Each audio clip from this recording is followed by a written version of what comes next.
Data science, data science, data science, ये नाम आपने काफ़ी बार सुना होगा in previous few months, few years.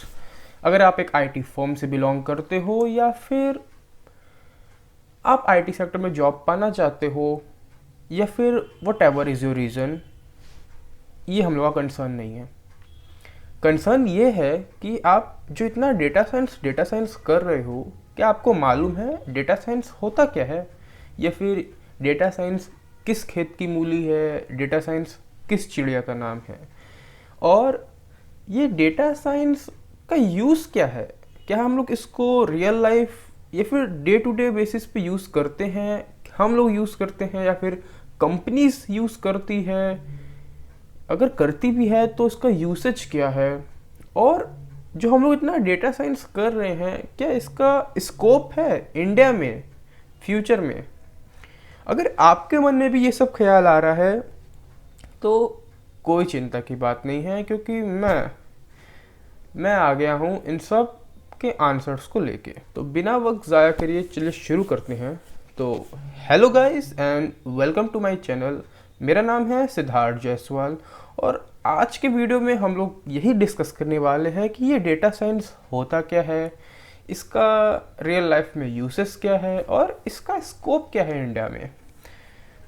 तो डेटा साइंस एक ऐसा फील्ड है जिसमें एक व्यक्ति अपना प्रोग्रामिंग स्किल, थोड़ा मैथ्स का नॉलेज, और मैथ्स के नॉलेज में स्पेशली प्रोबेबिलिटी एंड स्टैटिस्टिक्स, और थोड़ा डोमेन एक्सपर्टीज यूज़ करता है, और इन तीनों को यूज़ करके वो एक रॉ डेटा में से मीनिंगफुल इंसाइट्स निकालता है। और यही होता है डेटा साइंस एक्चुअली। हम लोग के पास एक रफ डेटा है, एक रॉ डेटा है।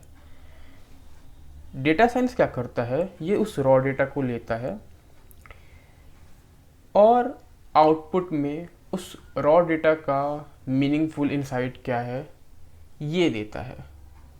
और जो लोग इस काम को करते हैं उनको हम लोग डेटा साइंटिस्ट कहते हैं।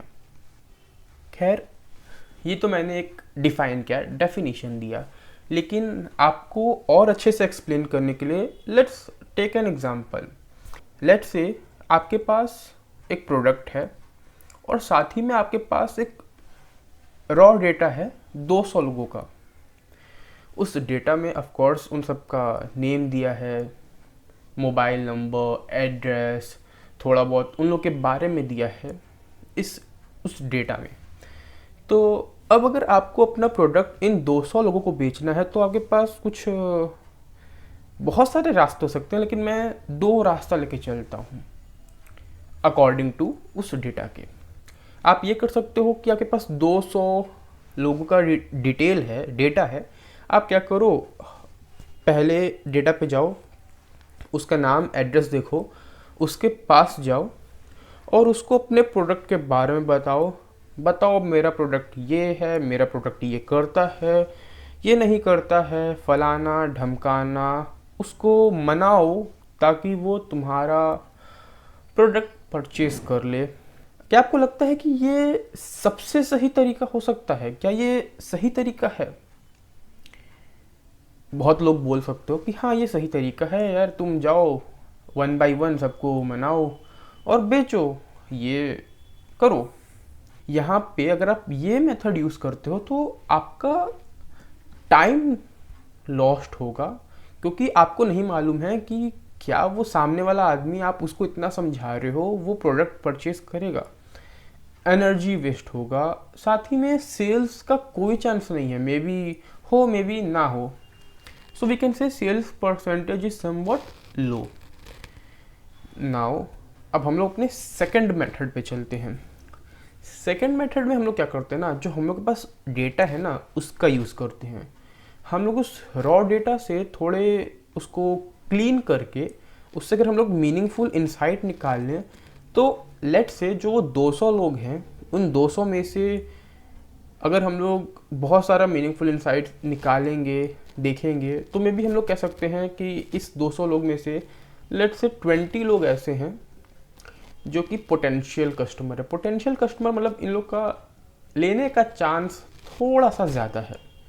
तो इफ़ हम लोग सिर्फ उस 20 कस्टमर पे फोकस करके उन्हीं 20 कस्टमर के पास जाएं अपने डेटा के हिसाब से, तो मेरे ख्याल से ये थोड़ा ज़्यादा अच्छा होगा, क्योंकि ये आपको आपका समय बचा रहा है। जो आप 200 लोग के पास जाके उनको समझाओगे, सिर्फ 20 लोग के पास जाना है। सेकंड, आपका एनर्जी बच रहा है, एनर्जी के साथ साथ आपका कॉस्ट भी बच रहा है, यहाँ वहाँ जाना, इसमें भी खर्चा वर्चा लगता है ना। तीसरा, सेल्स परसेंटेज हाई है, क्योंकि आपने उस डेटा में से निकाला है कि हाँ यार, इन 200 में से ये 20 जन कुछ ऐसे हैं जो कि चांसेस है कि ले लेंगे। तो ऑफ कोर्स आप 20 में से बोल सकते हो कि एटलीस्ट 10 तो ले ही लेंगे। तो 20 आप गए, 20 के पास 10 ले लिए, मतलब 50% तो आपका सेल्स हो गया। तो ये थोड़ा ज़्यादा अच्छा ऑप्शन है, और ये कंपनी यूज़ भी करती हैं प्रोडक्ट सेल करने के लिए। तो चलिए अब बात करते हैं real life usage of data science. मतलब डेटा साइंस का हम लोग रियल लाइफ में या फिर डे टू डे लाइफ में कहाँ कहाँ देखते हैं। तो सही बोले तो डेटा साइंस को हम लोग लिटरली, आप लोग डेली ही यूज़ करते हो। इसका यूसेज पहला बोले तो वो है एंटरटेनमेंट। ये मत समझना कि मैं मूवी के बारे में कह रहा हूँ या फिर आपका एंटरटेनमेंट, नो। आप लोग टाइम पास करने के लिए गाना सुनते हो, स्पॉटिफाई पे, यूट्यूब पे वीडियोस देखते हो, नेटफ्लिक्स एंड नो, नेटफ्लिक्स पे भी मूवीज़ और वेब सीरीज़ देखते हो, है ना। पर आपने क्या कभी ये ऑब्ज़र्व किया कि आप जो भी देखते हो उसी के हिसाब से आपको रिकमेंडेशन देता है, चाहे वो स्पॉटिफाई हो, चाहे वो यूट्यूब हो, चाहे वो नेटफ्लिक्स हो, चाहे कोई और एंटरटेनमेंट ऐप हो। लेट्स से अगर आपने प्रीवियसली स्पॉटिफाई पे कुछ गाना सुना है रोमांटिक, तो वो आपको रोमांटिक सॉन्ग का रिकमेंडेशन देता है। सेम यूट्यूब पे अगर आपने कुछ सर्च किया है, let's say related to stocks investing, तो आपको वो recommendation he stocks and investing का देगा काफ़ी सारा, एंड सो ऑन होता, एंड सच होता है नेटफ्लिक्स के साथ भी। सेकंड बात करें तो है इंटरनेट सर्च। अब ऑफ कोर्स आप लोग कुछ भी प्रॉब्लम होता है तो गूगल बाबा की जय, आप गूगल पे जाते हो, टाइप करते हो अपना क्वेरी और आपको रिजल्ट मिलते हैं। पर अगर आप नोटिस करो तो जो आपको रिजल्ट मिलते हैं वो वेरी वेरी सिमिलर रहते हैं जो आपने एग्जैक्टली कीवर्ड डाला है, जो सर्च बार में लिखा है। तो यहाँ पे भी डेटा साइंस का रोल प्ले हो रहा है। थर्ड बात करें तो ऑनलाइन शॉपिंग। अब ऑफ कोर्स आप लोग ऑनलाइन शॉपिंग करते हो, अमेज़ॉन, फ्लिपकार्ट, मिंत्रा। तो आप जब वहाँ पे कुछ भी सर्च करते हो तो आप जो भी टाइप करते हो उसके अलावा सिमिलर प्रोडक्ट बहुत सारे आ जाते हैं। ये भी होता है ड्यू टू डेटा साइंस। और सिर्फ यही 3 इसके यूज़ नहीं है। स्पीच रिकॉग्नाइजेशन, जो फ़ोन में स्पीच रिकॉग्नाइजेशन होता है, फ़ोन में पासवर्ड लगा होता है फेस रिकॉग्नाइजेशन का, और भी बहुत सारे यूज़ हैं डेटा साइंस के। अब हम लोग अपने लास्ट चीज़ पे आते हैं कि इस डेटा साइंस का स्कोप क्या है इंडिया में इन 2023 एंड इन फ्यूचर। तो देखो, इंडिया एक ऐसा देश है जो कि ग्रो कर रहा है, दैट्स वेरी गुड। इंडिया का पॉपुलेशन ही बढ़ रहा है तो डेटा तो दूर की बात है, बढ़ेगा ही बढ़ेगा। अब जब डेटा बढ़ेगा तो मेंटेन करने के लिए लोग तो चाहिए ना। तो आंसर इज़ क्वाइट सिंपल कि ऑफ कोर्स डेटा साइंस का स्कोप तो है।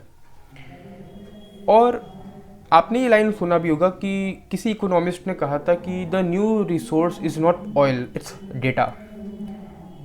तो आप खुद ही समझ सकते हो। और साथ ही साथ एक काफ़ी, आज से मेरे ख्याल से 2 साल पहले ही एक आर्टिकल निकला था कि data scientist is the sexiest job of 21st century. तो ये सब आर्टिकल पढ़ के आप अपने आप को बोल सकते हो कि यस, इसका स्कोप है इन फ्यूचर। और अभी भी है और रहेगा आराम से, कोई दिक्कत नहीं है। तो इसी के साथ मैंने जो जो टॉपिक के बारे में बोला था मैंने वो सब डिस्कस कर दिया।